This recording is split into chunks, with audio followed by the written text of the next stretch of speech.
أسطورة أبوفيس أو اسمه أبيب أو أبيبي، هو عبارة عن كائن أسطوري عبارة عن أفعى شريرة. أسطورة أبوفيس في الأساطير المصرية القديمة بتحكي عن إيه الأسطورة؟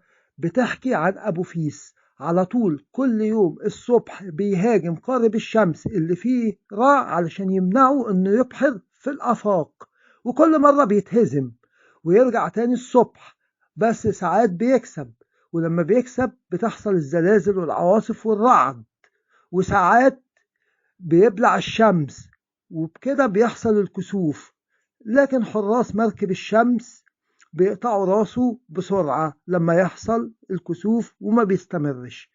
وده تفسير المصريين القدماء لظاهرة الكسوف والرعد والزلازل والعواصف.